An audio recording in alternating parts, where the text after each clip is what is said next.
La Torah nous dit ici que Akadosh Baruch Hu veut que la menorah soit allumée avec du shemen zaïd zar katif la maor.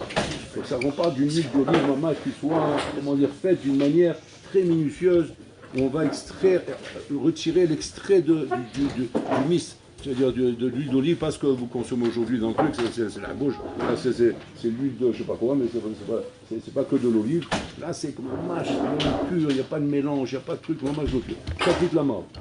Le Midrash Rabbah ramène que pourquoi Boré Olam a voulu le Shemen Zaïd. Il dit parce que Am Israël nimshelou les Zaïd. Am Israël est comparé à l'olive. Maintenant, Badaï, ce Midrash, il est surprenant parce que Am Israël n'a pas été comparé qu'à l'olive. Il a été comparé à plein de fruits, à plein de comparaisons, aux animaux, aux trucs. Am Israël, il est comparé à tout. Au Yona, il y a plein de comparaisons. Manière de dire maintenant d'Afka l'olive. Alors il dit que non, que l'olive en vérité, elle a un point de comparaison supérieur par rapport aux autres points de comparaison, par rapport à Israël. Qu'en vérité, c'est le ta'lir. Le ta'lir, c'est-à-dire les étapes. Comment on arrive à l'huile d'olive. Les étapes, comment on arrive à l'huile d'olive, Rabotai, c'est un fruit, l'olive, qui est maltraité. Maltraité, elle est mamache, on la prend, on la sort de là, on la tape. On la jette dans une cuve, on la débarrasse de ces trucs autour, et on tape dessus pour sortir le noyau. Et après, une fois qu'on va sortir le noyau, on tape encore dessus pour la ramollir. Et après, on commence à la passer à la meule. Et en avant, et jusqu'à qu'on a explosé. Et après, il sort plutôt l'huile d'olive. C'est sortir l'huile d'olive. Ça, le Midrash, il dit, Am Israël, c'est pareil. Vous essayez de comprendre c'est quoi le chat. Am Israël, c'est pareil. Il n'y a rien que seulement quand on t'a matraqué, démoli, qui sortira le bien de toi. Tant qu'on t'a pas matraqué, on t'a pas démoli, il ne sortira pas encore le bien de toi. C'est-à-dire que l'extrait du bon de toi, le meilleur de toi, on parle maintenant pas le bon, le meilleur de toi, c'est quand tu as été matraqué. C'est-à-dire que le meilleur de toi ne sortira pas par un régime de faveur, un régime de souplesse, un régime de détente, un régime de club med, doucement, pas trop vite le matin et doucement le soir. C'est vrai, de cette manière-là, il sortira quelque chose, mais il ne va pas sortir le meilleur de toi. Donc c'est-à-dire qu'on ne pourra pas dire qu'on a eu le mérite, qu'on a sorti le meilleur de ce parcours. On a sorti beaucoup de bonnes choses, mais pas le meilleur de ce qu'on pouvait sortir de lui. Les Gdolim Rabotai sont devenus ce qu'ils sont devenus parce qu'ils sont passés par la meule de l'olive. C'est par là-bas qu'ils sont passés Rabotai. Sans être passés par là-bas, on n'aurait pas eu ces Gdolim. Là, Magim les Rabotai. On a des témoignages sur chaque Gadol Rabotai, par où il est passé pour devenir un Gadol. Et qu'il n'est pas devenu un Gadol en pantoufles et avec un cigare ou un joint, je ne sais pas comment, ouais. Et un petit verre d'alcool à côté, et un petit détente, comme ça, un petit café le matin, comme ça, tranquille, roulé, détendu, assis sur la terrasse, roulé. Il peut sortir des choses bien, mais pas sortir le meilleur de la personne. Alors, peut-être que quand on parle à Botaï, d'un Bachour qui est arrivé à l'Eshiva. Et à l'Eshiva, on avait dit que Steinman avait dit qu'un Bachour qui arrive à l'Eshiva, ou Safek Gadol Ador. Regardez un peu l'étape où vous êtes arrivé. C'est-à-dire d'être arrivé à l'Eshiva, vous êtes arrivé déjà à la madriga de Safek Gadol Ador. C'est pas Pachout, Rabotai. Rav Steinman a dit ça. Rav Steinman, il faut savoir une chose, hein, c'est pas un Sfarad, parce que nous on s'excite vite, nous on s'emballe vite. Il y a le sadiq, il y a Kapara, tu es le sadiq, tu es le plus grand des sadikim, tu es le gars on adore. Bon, nous on s'emballe vite. Skanza, c'est pas comme nous. C'est Bard, c'est le pôle Nord, tu comprends? Alors là, jusqu'à qui te sort une admiration, ou bien une parole pour t'encourager, tu as le temps de mourir, Birla. Jusqu'à qui va sortir un truc. Et si tu l'as sorti, alors là tu peux être sûr que c'est validé par tous les bâtés djinim du monde, si tu l'as sorti. Si Rav Steinman dit comme ça, qu'un Bachour qui est arrivé à l'Eshiva, d'être arrivé à l'Eshiva, vous vous rendez compte? Vous êtes Safek Gadolador. Combien tu dois prendre ça au sérieux? Combien tu dois réfléchir le matin quand tu te lèves, le soir quand tu vas dormir? Je veux dire, ça fait Gadol là-dedans, oh, c'est pas de rigolade, Rabibi. C'est-à-dire que j'aurais des comptes à rendre après 120 ans, si jamais je faisais partie de ceux qui devaient être Gadolador. Ça fait, peut-être oui, peut-être non. Alors, si c'est non, ok, c'était une bonne tentative, mais si c'était oui, oh, il va voir, ce qui n'est pas devenu Gadolador. Parce que là, Boloram, il ne te fera jamais de cadeau. Il va dire, mais tu me comptes un peu, je t'ai envoyé une Neshama comme ça, je t'ai permis de venir à l'Yeshiva, je t'ai permis de te donner tout ce qu'il fallait pour devenir Gadolador, et tu n'es pas devenu Gadolador, ça c'est Nora Bayom. C'est vraiment pour ça, qu'est-ce qu'il faut, Rabotai? Il faut passer par la meule, de l'olive. C'est-à-dire que tu ne pourras être tranquille avec toi-même que de la 7 et des Hovin que quand tu diras j'ai tout fait, voilà, j'ai tout fait. J'étais pendant ma période à l'Yeshiva, ça je m'appelle Rafrakin, toujours il me disait ça. Il disait il n'y a qu'une chose qui peut te dire qu'il y a Sataï Dechova. Tu as fait une année à l'Yeshiva, tu l'as fait à fond. À fond, à fond, à fond, à fond. C'est-à-dire qu'en vérité, Kaviachol, hein, on n'est jamais sûr qu'on a tout fait. Vous avez raison. On ne peut jamais être signé et dire maintenant, je te signe que j'ai tout fait. Non, mais au moins, j'ai pas perdu mon temps, je me suis mis à fond. C'est-à-dire, j'ai pas perdu mon temps, mamache, qu'on veut dire, Bikoum va assez d'être un parasite, un bonhomme genre qui traîne la patte, à bouteille. Que rien que pose-toi la question. Pose-toi une question simple, regarde, très, très simple la question. Si maintenant mes parents me voyaient maintenant à l'Aïchiva comme ils me voient maintenant, comme je fais maintenant, ils me laisseraient à l'Aïchiva ou ils me diraient de rentrer tout de suite. Voilà, c'est ça le point de repère. Si maintenant tu perds ton temps, ils vont te dire, ben rentre, ça suffit, ça suffit. Rentre, va travailler, va faire quelque chose, je sais pas moi, fais quelque chose avec ta vie, ne reste pas comme ça en train de végéter, c'est pas possible. C'est inadmissible à Boutaï. Ça c'est le point de repère. Ça c'est le point de repère. Si on va l'envoyer comme ça de temps en temps, comme ça, des petites images avec Facebook ou au TikTok. TikTok comme ça, tu vois, il voit comme ça. Il dort, il s'est pas levé, il n'est pas au CDR. Il est en train de bronzer sur la pelouse, il est en train de jouer au foot, il joue... Attends, mais quand il étudie alors, c'est pas possible, mais qu'est-ce qu'il fait celui-là? Bon, mais là tu rigoles quoi. Là il t'envoie un message dardard, avec une tête de mort. On est en train d'hurler, rentre tout de suite. Mais c'est normal. Attends, c'est normal. On peut pas laisser Apollon comme ça en train de végéter comme ça dans un endroit où il est censé normalement venir pour travailler. Donc c'est en contradiction avec ce midrash à Botaï. Que mamash, pour arriver à sortir quelque chose de quoi que ce soit de soi, il faut que ce soit à Botaï comme l'huile d'olive. C'est-à-dire mamash adekete vete vete. Donc ça c'est le midrash à Botaï. Maintenant, il faut comprendre le pshat. Ça c'est le midrash, parce que dans le chou, c'est le pshat, ras, maintenant le pshat. On regarde dans la Gemara de Masechet Troulin, on regarde là-bas que une fois, il y a eu une invasion Rabotaï de barbares. Ils sont arrivés à Rabotaï pour piller, tuer, massacrer, comme ça s'est passé à Gaza. Normalement, des barbares qui sont rentrés et qu'on sait très bien qu'ils laissent rien de vivant derrière eux, ou rien de propre derrière eux, ou rien de construit derrière eux. Ils détruisent tout, comme tu dirais, tornado. Tornado, c'est le tsunami qui est passé, Chimishmor, après tu regardes, il n'y a plus rien, il n'y a plus rien qui tient debout. Et donc, comme ça, des barbares. À l'époque, c'était très courant. Les barbares, il y avait plein de barbares qui tournaient, qui pillaient, ils gagnaient, ils se cassaient même pas la tête à aller travailler, ils pillaient, ils volaient, et avec ça, ils se faisaient leur argent. Et là-bas, il y avait là-bas, comment il s'appelle, il y avait Rav Shmuel, non, pardon, excusez-moi, Rabba et Rav Yosef. Rabba et Rav Yosef, ils se trouvaient dans l'endroit où les barbares vont arriver. Et qu'est-ce qu'ils ont fait? Rabba et Rav Yosef, ils ont dit, allez, on sauve, c'est Pikour Nefesh. Donc, que le mot de passe était, c'est Pikour Nefesh, c'est-à-dire que les bonhommes viennent pour tuer. C'est pas Safek, c'est Vadaï. C'est si tu es sur leur chemin, ils te tuent. Maintenant, il n'y a pas Nafkamina, tu es un barbu, tu n'es pas un barbu, tu es un religieux, pas un religieux. Ils tuent. Tout ce qu'ils voient, ils tuent. Ils tuent, ils pillent, ils violentent. Et pas maintenant ce qu'ils font pas. Donc, c'est-à-dire qu'il faut se sauver. Et là-bas, Pitom Rabba et Rav Yosef, Mamash, ils se sauvent comme des exilés en Bretagne. Ils se sauvent en sachant d'avance, ou quoi, que même si on a une avamina de revenir, il n'y a plus rien. Il n'y a plus de maison, il n'y a plus d'argent, il n'y a plus c'est fini, il n'y a plus rien. C'est-à-dire, ça veut dire qu'on est réellement rabotaille, comme dire des homeless. On est des homeless. C'est ce que c'est homeless? Homeless. C'est-à-dire plus de maison, plus d'habitation, plus rien. On est jetés dans la rue. Des clochards de rue. Donc ils sont en train de courir. Puis Tov Rabbi Zera, c'est marqué là-bas, il les rencontre. Il est en train de courir. Qu'est-ce qu'il leur dit? Oh, les fuyards là, les deux fuyards là. Comme s'il leur dit. Vous savez la halakha concernant le kazaït, de la mara, chez Imashira Bebehema, Kolzman, Shibahelek Amehaye. Comme s'il leur ramène la souga. Alors j'explique ce qu'il leur a dit. Il leur dit comme ça. Est-ce que vous savez que lorsque, dans la mara, c'est l'arat, il reste un kazaït, c'est entendu qu'il y a une partie que si jamais tu l'enlèves, c'est Mesaken et Abema, donc elle est Beheskat Refa, Beheskat Nevela. Mais il y a une partie que si cette partie elle est là-bas, la Bema peut vivre avec ça. Okay? Alors lui il leur dit comme ça. Vous savez que si jamais il y a encore un kazaït de la mara on l'appelle ça, c'est la mara, qui est là-bas dans la partie Amechaye, vous savez que la bête elle est kshera encore? Comme s'il leur dit. Bien sûr, avant ça il leur a dit quoi? Fuyard. Bande de fuyards là. C'est-à-dire qu'il est en train de leur reprocher pourquoi ils sont en train de se sauver.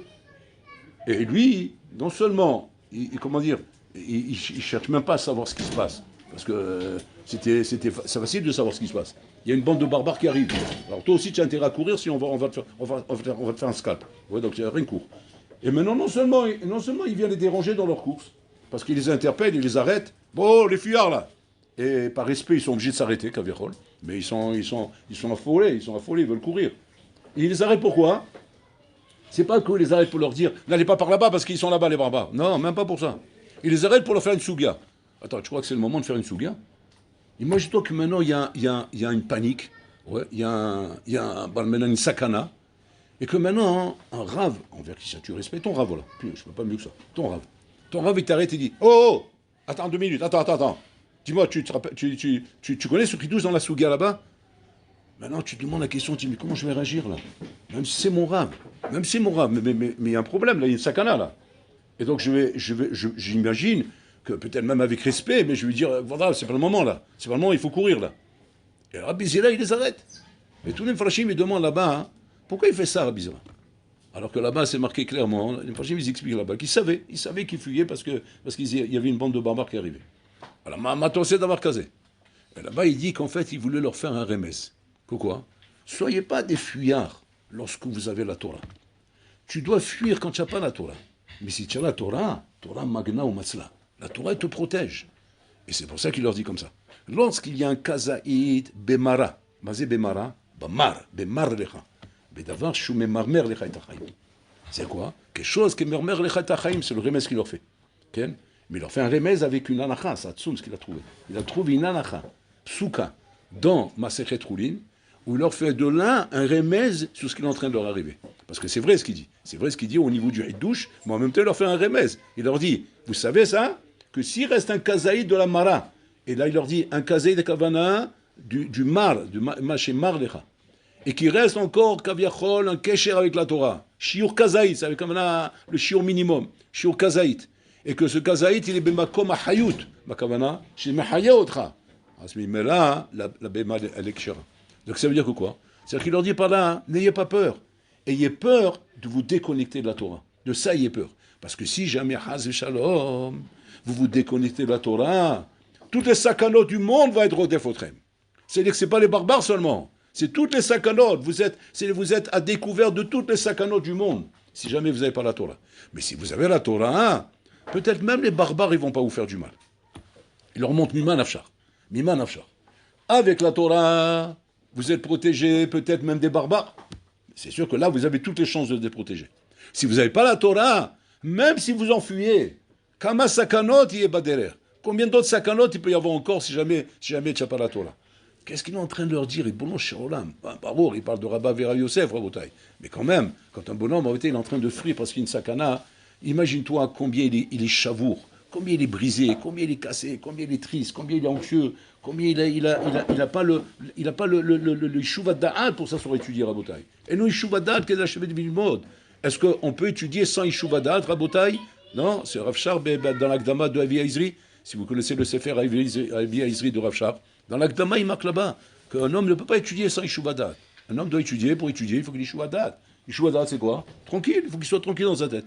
Voilà, ça c'est pour étudier. Si tu n'as pas Ishuvadat, tu ne peux pas étudier.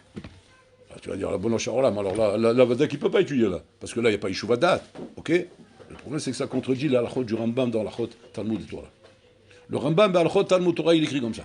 Chayav Adam lilmod Torah, ben Ashir, ben Ani, qu'il soit riche ou qu'il soit pauvre. Ben Bari, ben Cholé, qu'il soit en bonne santé, qu'il soit malade. Même malade sur le lit de l'hôpital. Il doit étudier. Chayav lilmod bekol sha'a ve'sha'a ve'en ones liftor oto betalmud Torah. Rambam Mefourash. Alors maintenant, on se pose la question. C'est une stira. D'un côté, tu me dis qu'il faut Yishuvadat pour étudier, et d'un autre côté, tu me dis qu'il faut étudier même s'il est malade. Attends, un bonhomme qui est malade, sur le lit d'hôpital, il est en phase balmélan terminale. Mais il pourrait étudier. On va dire il peut tenir un livre, il peut le prendre, et il peut étudier. Seulement, il n'a pas la tête. Pourquoi il n'a pas la tête? Parce que les médecins, ils n'arrêtent pas de venir toutes les 5 minutes lui dire bon, ça va pas, hein. Bon, la prise de sang, ça va pas. L'abdical l'urine, bon, tout est empoisonné. Le cœur, il va péter dans 2 secondes. Les veines sont trop gonflées. Attention, chez Marhem, c'est un train à vapeur. Tout va péter. comment dire, le sucre. Bon, ben, c'est une sucrerie, quoi. C'est plus du sucre. Ça marche dans tous les sens. Le cholestérol, bah, tu rigoles, c'est carrément, c'est la pkela, quoi. C'est plus un Ben Adam, c'est une pkela. Voilà, c'est une pkela ambulante, quoi. Ce bonhomme-là, après tout un compte rendu comme ça, maintenant, il rentre le Rambam, il dit oh, le Batlan, là, Bataosé. Qu'est-ce que j'ai fait? Tu n'as pas un livre dans les mains? Tu te bailles, je fais ah. Viens, je te tire l'oreille. Je dis mais votre arabe, mais écoutez ce qu'il me raconte. Quoi? Qu'est-ce qu'il te raconte? Mais il me dit que ça va plus. Mais alors quoi que ça va plus? Pourquoi ça nous intéresse, nous, que ça va plus? Hayav l'ilmod Torah, prends un livre, allez, étudie, chef d'ilmod. C'est quoi le pshat? Alors regarde bien. Alors maintenant, c'est-à-dire que le pshat, il est comme ça, c'est d'un côté, d'un côté, Rabotai, tu me dis quoi? Il faut étudier Bishuadat. Il faut Bishuadat, c'est-à-dire qu'il faut avoir l'esprit posé pour étudier la Torah. Il écrit là-bas dans le livre, tu ne peux pas étudier, impossible. Rêve même pas, c'est même pas la peine de rêver. Si tu n'es pas à Bishuadat, tu n'arriveras pas à étudier. Ça, vous le voyez vous-même, vous n'êtes jamais Bishuadat. On n'a jamais étudié, on ne peut pas étudier, ça n'a pas Bishuadat. Mais un Kalvachomer, c'est le bonhomme, il est en éclatade. Là-bas, c'est en train de se fuir des barbares. Des barbares, c'est-à-dire qu'ils sont en train de courir pour sauver leur vie. Ils se disent, Barmenan, on peut mourir d'un instant à l'autre, Barmenan. Tu me dis quoi? Qu'est-ce qu'il leur reproche, Rabbi Zila? Il faut échouvadat. Atteprève une mode. Fuyard. Arrêtez-vous d'étudier. Qu'est-ce qu'il veut, Rabbi Zila? Mais dans un cas comme ça, ben c'est le clal de la Torah. Anu Sarhamana Patre. Et pourquoi Anu Sarhamana Patre? Parce que la Gemara dit là-bas que quand tu es honnête, tu n'es pas Bishuvadat. Donc Anu Sarhamana Patre. Parce que pour pouvoir faire la Torah et les Mizot, il faut Bishuvadat. Donc Anu Sarhamana Patre. Alors si c'est comme ça, pourquoi le Rambam n'est pas d'accord qu'il y a honnête Batora, Bilimut Torah? Parce que le seul endroit où le Rambam dit qu'il n'y a pas honnête, c'est dans l'Limut Torah. Partout ailleurs, oui, honnête Sarhamana Patre. Aval Bilimut Torah, il n'y a pas honnête Sarhamana Patre. C'est quoi le pshat, Rabotai? Bah, pshat. Moi, je m'appelle Rafakin. Son médecin, c'était un goy. C'est un grand professeur. Il a été hospitalisé, il avait passé un moment très dur. Bah, maintenant, il est entre la vie et la mort. Et le médecin, à un moment donné, il est venu, bon, Hachem, il s'en est sorti. Et il a demandé à Rav Zvi, il a demandé, il répétait un truc sans arrêt, le Rav, votre papa. Vous pouvez m'expliquer ce que c'est? J'ai l'impression que c'est de l'allemand, j'ai pas compris, il parlait pas en français. Il dit, qu'est-ce qu'il disait? Il disait lernen, comme ça. Alors il dit, ça veut dire étudier. Alors il dit, pourquoi il dit ça? Alors il dit, je sais pas. Alors s'il dit, je sais pas pourquoi il dit ça, on va lui demander. Ils ont été lui demander à frère. Rafakin a dit, les fachot, anim lo masir da'at, shetzrichim imod. Je ne dis pas à mon esprit qu'il faut étudier. Non, ce que je dois faire, je le fais. C'est Hatsum, Rabotai. Comment tu peux avoir Yeshuvadat, Rabotai, dans un massav comme ça, de pouvoir même dire ce mot-là, même l'ornial, comment tu peux le dire, Birklal? Et tu dis, mais comment tu peux faire arriver une chose pareille, Rabotai? C'est quoi le pshat? D'autant plus que la visite dit là-bas, c'est que Bli Yeshuvadat, tu ne peux pas étudier. Tu as la rôle mot. C'est quoi le pshat, Rabotai? Il ramène Rabotai, comme ça, Rabotai, qu'en fait, la Torah Gdosha, Rabotai, elle représente le klal que les Chazal nous donnent, que en simcha ela be'atarat asfekot. Toute anxiété, toute peine, tout souci, toute angoisse qu'un homme il a dans la vie, le point commun de toutes les angoisses, c'est-à-dire c'est la clé, quoi. C'est-à-dire ne cherche pas à midi à 14h, oui, les problèmes d'argent, les problèmes de shalom-bayit, les problèmes de haïnour des enfants, le problème de maladie, les lois, les rêves. Ouais. Le point commun de tous les problèmes, c'est quoi? C'est le safek. C'est-à-dire que parce que le bonhomme ne comprend pas ce qui se passe, et ne sait pas où on va, il ne comprend pas la matara de ça, le safek, c'est ça qui lui enlève la simra. C'est Hatsum. C'est-à-dire qu'il ne dit pas que le problème il vient du problème en soi. Le problème en soi, ne crée pas une tristesse. Quand un bonhomme, par exemple, il a perdu sa parnassa, c'est pas ça la vraie raison pourquoi il est triste. La vraie raison pourquoi il est triste, parce que ça lui crée un safek. C'est Hatsum. Ce que les Chazal nous apprennent. Maintenant, qu'est-ce qu'il serait maintenant le remède à son tristesse? Pas shoot. Atarat asfekot. C'est-à-dire, pas que je lui donne l'argent, j'enlève le safek. On a une preuve d'où de ça? De Rabbi Akiva avec Rachel. Rabbi Akiva, il s'est marié avec Rachel. Il s'est marié avec la milliardaire, en fait. Ouais, c'est-à-dire Miss Monde milliardaire. Ouais. Et Rabbi Akiva, le tafran mexicano avec son parasol sur la tête comme ça. Ouais. Amares Doraita de Rabbanan Koladeot. 40 ans, il est là-bas comme ça. Il a pris la femme la plus belle du monde, la plus riche du monde, la meilleure du monde. Quoi. Maintenant, il faut l'amener la nuit de noces. Demain, tu vas te marier, Ron. Où tu vas aller, où tu vas descendre. Ben, le meilleur hôtel, je sais pas moi, la meilleure maison, au moins la première nuit. Après, tu as un tafran. Après, Kaparatavon, mais au moins la première nuit, un petit peu. Qu'est-ce qu'elle est une malka, un petit peu, au moins reine d'une nuit. Reine d'une nuit, et roi de nuit, parce que le khatan c'est un méler, et là c'est la malka, ouais, soi-disant. Alors maintenant, au moins qu'une nuit, on a l'impression qu'on était un méler et une malka. Parce qu'à partir de demain, c'est fini, tu vas revenir là. Tu vas revenir là, la case départ. Donc maintenant, où il l'amène? Il n'a même pas où l'amener, lui. Il l'amène dans une écurie. Voilà, voilà où il a vu pour passer la nuit. Ils ont passé la nuit sur la paille dans l'écurie. À côté des chevaux. De temps en temps, il entendait le cheval comme ça, en train de faire des soupirs. Ouais. Ils étaient à côté de la vache, c'est méchant, à bouteille. Et elle dit rien, Rachel. Parce que, voilà, Matara. Pour elle, je suis marié avec le futur Gadol Hador. Alors, en attendant, il n'y en a pas ici. Et puis Tom, vers le matin, quand ils se réveillent tous les deux, parce que là, on ne fait pas la grasse matinée, c'est quand on n'en a pas, il n'y en a pas. La grasse matinée, c'est quand on est dans la courette. Là, il y a pas, là, même si tu veux, tu ne peux pas. Le matin, puis Tom, il voit quelqu'un venir devant la porte de la l'écurie. Il dit, excusez-moi de vous déranger, j'ai ma femme qui a accouché, on est sur la paille, quoi, comme vous. Quoi. On n'a rien à manger, on n'a rien à acheter, on n'a rien. On n'a rien. J'ai même pas où faire dormir ma femme. Est-ce que vous pourriez nous donner un peu de paille pour que je puisse faire dormir ma femme? Alors Rachel, elle regarde Rabbi Akiva regarde Rachel. Il dit, tu as vu, on est riche quand même. Hein. On va pouvoir faire du hesed, donner de la paille à des gens plus pauvres que nous. Comme ça, ils ont fait. Maintenant, la Gemara, elle dit là-bas, hein, qui c'est ce bonhomme qui est venu là? Elle dit là-bas, c'est Eli Onavi. C'est Eli Onavi qui est venu, qui s'est déguisé en bonhomme. Il dit, Onavi, il se déguise. Il est venu en bonhomme comme un pauvre, comme ça. Il a demandé la paille. Les Mfrashim, il pose du coup Sha'atsouma là-bas. Il dit, je comprends pas. Tu as envoyé Eli Onavi pour venir leur remonter le moral? Ouais. Tu sais que nous, comme ce qu'on aurait fait pour remonter le moral à un coup comme ça, tu nous donnes un chèque. C'est comme ça qu'on remonte le moral. Tu ne vas pas remonter le moral en lui faisant à l'envers. Dis-moi, c'est comme ce qu'il m'a dit, tu as été voir un bonhomme, ouais, c'est un sans-abri, il dort sous les ponts de la Seine, oui, dans un carton. Tu sais, c'est un studio, quoi. C'est un studio comme ça, genre studio, cuisine, salle de bain, etc. Il est dans le carton, quoi.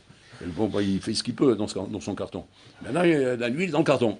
Maintenant, quand il est dans le carton, ben, il laisse une petite ouverture pour respirer. Maintenant, toi, tu viens vers l'ouverture comme ça, tu regardes avec l'œil comme ça. Tu dis, oh, Jules! Ouais, qui c'est? Dis-moi, tu n'en as pas un autre carton comme ça pour moi? Maintenant, qu'est-ce que tu me dis maintenant?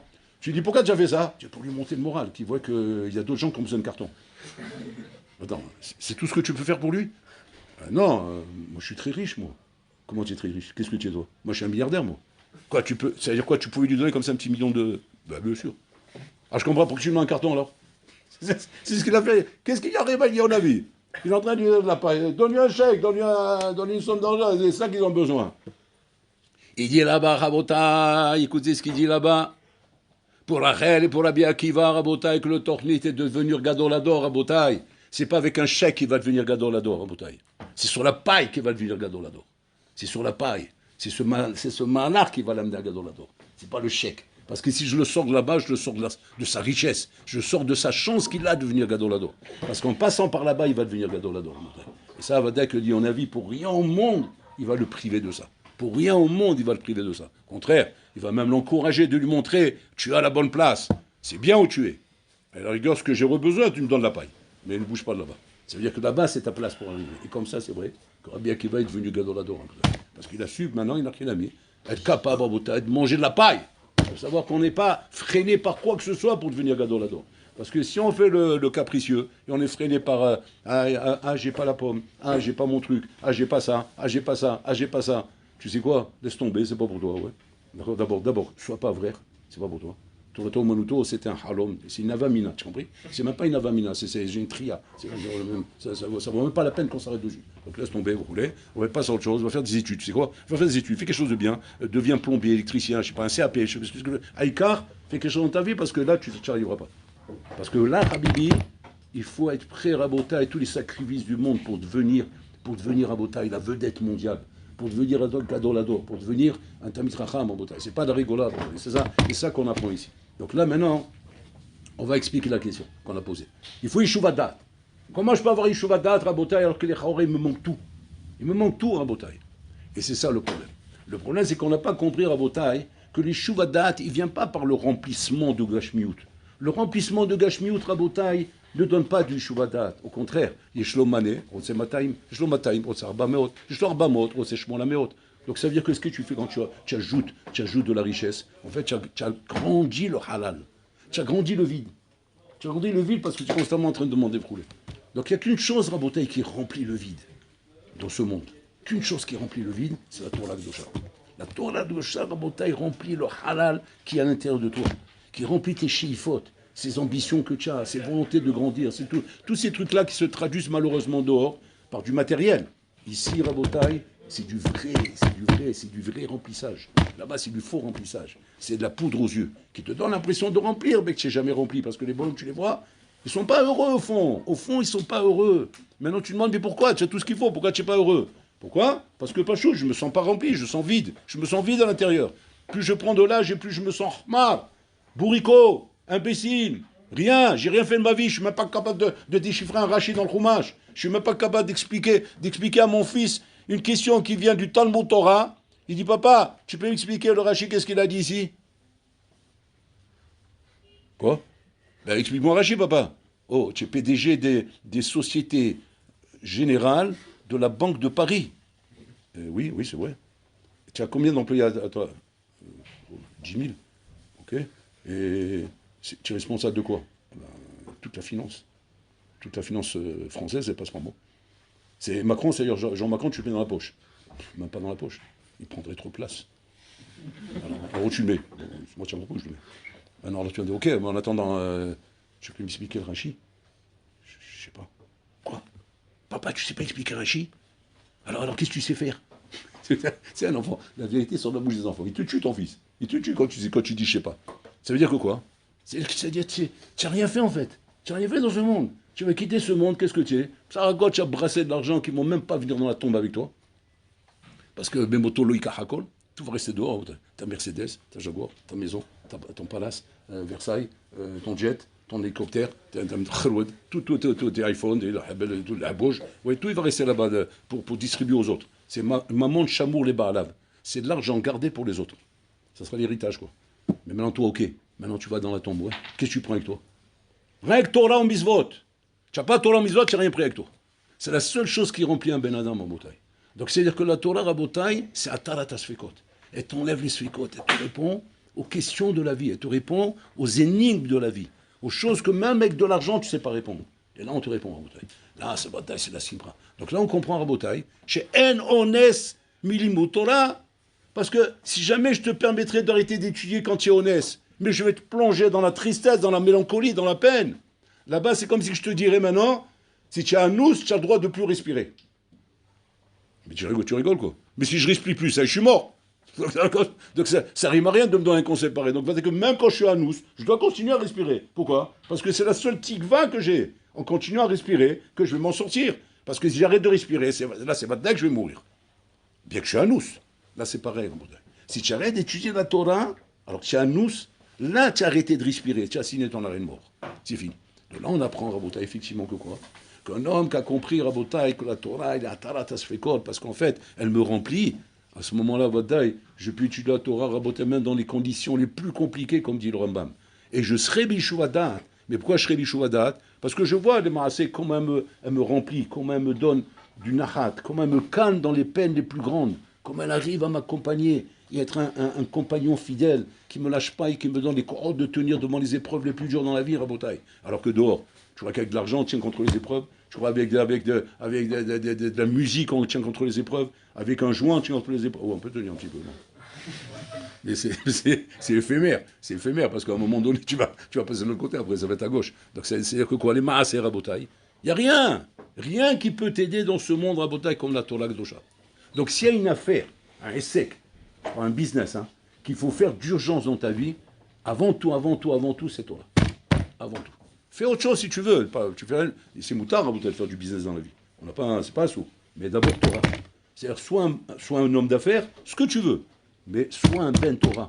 Parce que si tu as été homme d'affaires, tu as été ce que tu veux, président de la République, du Cameroun, du Congo, de ce que tu veux, mais tu n'as pas fait Torah, mais tu as signé ton arrêt de mort.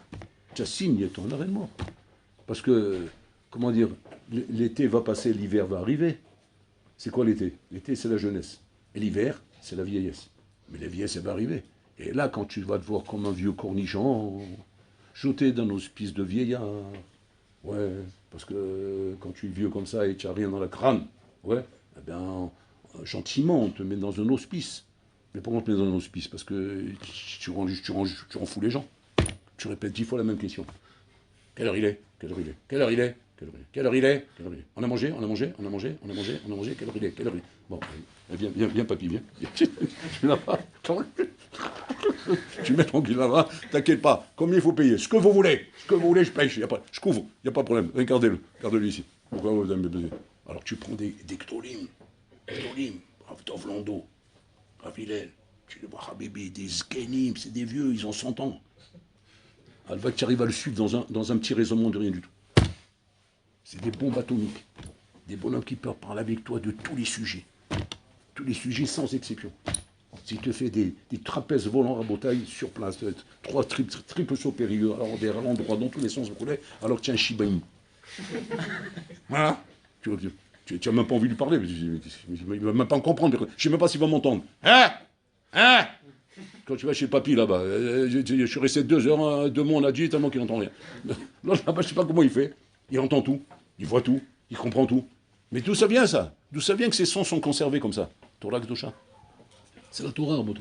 La Torah est remplie. Elle tient le bonhomme Rabotai jusqu'à qu'il rentre dans la tombe, elle le tient. Et ça, Rabotai, c'est une chose, c'est le business qu'il ne faut pas louper dans sa vie. Faites du business, faites des affaires, faites ce que vous voulez. Akol mais voilà. Mais la Torah Kedosha, si ça, tu ne l'as pas appris à la yeshiva pendant au moins l'année, etc. Ou des 2 ans, ou 3, chacun sa période, Rabotai. Là, je peux te signer. Mais sur ça, j'ai aucun safek. J'ai fait que surtout dans la vie, hein. Mais sur ça, j'ai aucun safek. Tu as fait l'affaire la plus pourrie de ta vie. La plus pourrie de ta vie, tu as fait. D'être passé à l'Yeshiva et d'être pas sorti de là-bas à Botaï, d'être capable à Botaï, d'être au moins un Magichio. D'être au moins un Magichio. Tu n'es pas sorti comme ça de l'Yeshiva, tu as fait l'affaire la plus pourrie de ta vie. Shem Alachem. Rien que ça valait même pas la peine de venir au monde. De venir au monde, ça ne valait pas la peine si jamais un jour dans ta vie tu allais faire une mauvaise affaire pareille. Le Rabayom, c'est terrible. Tu peux te louper dans des affaires, tu peux te louper dans des trucs, tu peux te louper dans un chidour. Dans un chidour, tu peux te louper. Tu peux te louper dans plein de choses dans la vie. Tout est rattrapable. On peut tout arranger. Mais si tu t'es loupé dans le Torah, Hashem Elohim.